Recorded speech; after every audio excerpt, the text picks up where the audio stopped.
let us in a little bit on the decision to come back this year. I guess what went into that, and ultimately why'd you make the decision to come back? Really, I just feel like I had some stuff left over on the table to do here at Ohio State.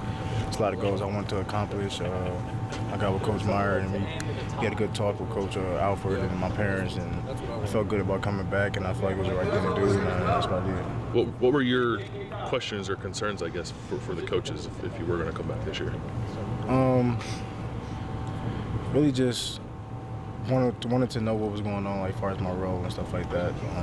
Talking to the coaches and just asking about the things that I was concerned about, and he told me everything that I needed to hear, and the best decision was to come back. Mike, what did you need to hear?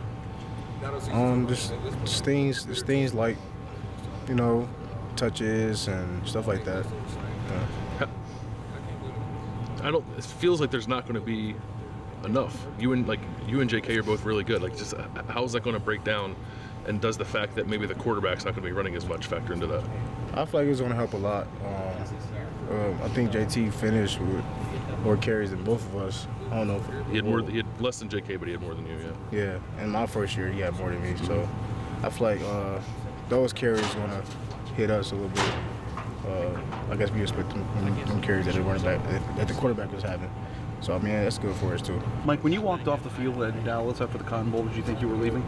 It was kind of 50-50 at that point. I really didn't know at that point. I really wanted to come back and finish what I started, and that's what I did. Did you enter, coming off your redshirt freshman year, going through spring and summer, like before you got hurt, were you thinking that last year was going to be your final year at Ohio State and then you go to the league? Yeah. I mean, everyone hopes that. You know, you worked hard and you expect so many things, and you never really think about the bad things or stuff that could go wrong and stuff like that. So, I mean, I can't say I expected it to be my last year, but you know, things happen, and I'm here for another year. I know you were hurt, and there's not much you can do about that. But did you ever feel like your role was defined last year, or were you kind of just was it like a week-to-week thing? You weren't quite sure what was going to happen in terms of how they were going to use you. I didn't know. My job was to come out here, just everything I had into it, and get healthy as fast as I could, and do what I can when I got the ball, and block when I can, and catch the ball when I can, and know my assignments. That's all I can control. Mike, after the Michigan State game, that might have been the most impressive game, at least what it looked like in your career. Was it disappointing to not finish and not get the touches down the stretch of the season? I know you had a big score in the Michigan game, but in terms of carries, the last few games of the year, you weren't used that much. Yeah. How do you? That's got to be a reason to want to go, right? Yeah, I mean, of course, everyone, like, if you're a running back, you want the ball. You want the ball in your hands. You want to show everybody what you can do, and you want to help the team the best way you can. And, I mean, that was a concern of mine, but I feel like as the game goes on and situations goes on, I mean, coaches call the plays, and there's only so much you can do as a player. So, I mean, that's it. It happened to you at the end of your freshman year too. And I'm not trying to put you in a tough spot. I'm just asking, like, why, like, for the third time now coming into this year, do you trust that you're going to get what you want in terms of being a part of the offense?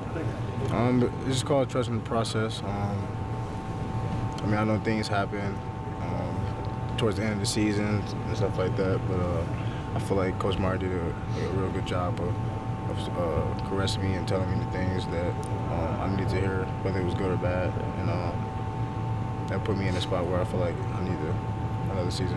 I'm assuming that there's constructive criticism in that conversation as well in terms of what you can get better at. Yeah. And Urban was talking about you in July, about how much better you had gotten, faster, agility and all that stuff.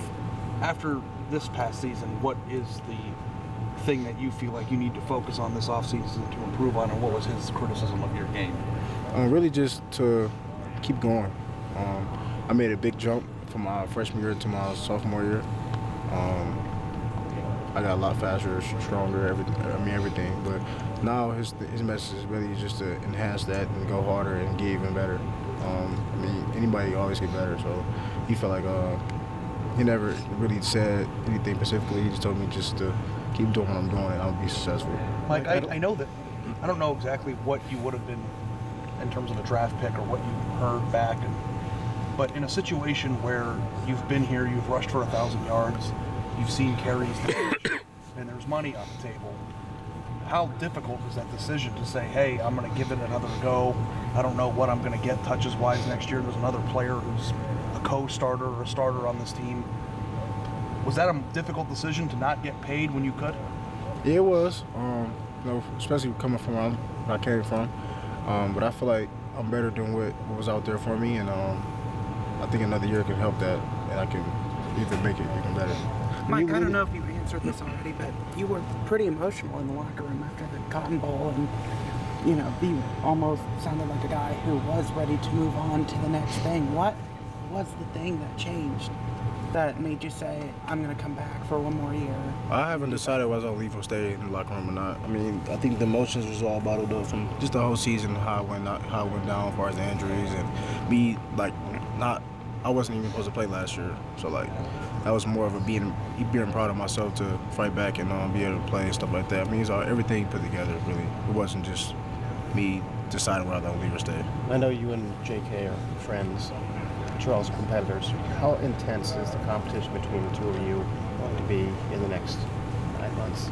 I mean, we're competitive with each other. I mean, we push each other through everything, whether it's doing push-ups or racing, anything. I feel like that helps us both get better as players, and other teammates see that, and they even go harder too. So I feel like we lead by example in the weight room and stuff like that. So you have a lot of depth in that room next year. Oh yeah. What are your thoughts about that? I mean, it's cool. I mean, take a lot of toll off our bodies during practice and during spring and fall camps, and a lot of guys getting reps, and everybody showing what they can do. And I feel like we got one of the best units on the team. So, yeah. Do you feel like it's going to be a different offensive approach without necessarily having a running quarterback? We don't know, but without necessarily a running quarterback there to help? I just think that the running will be more on me and JK, and more passing down the field, Mike, I'm sure you addressed it at the beginning, but what were the biggest factors that went into your decision to come back here for another year? Just know I had goals that I set. I didn't want to go out the way I was going to go out. I wanted to accomplish more things and become more of a team leader and graduate, stuff like that. Like the goals, and become better than what I was supposed to have. That I would went out, be a little better than when I came in and stuff like that.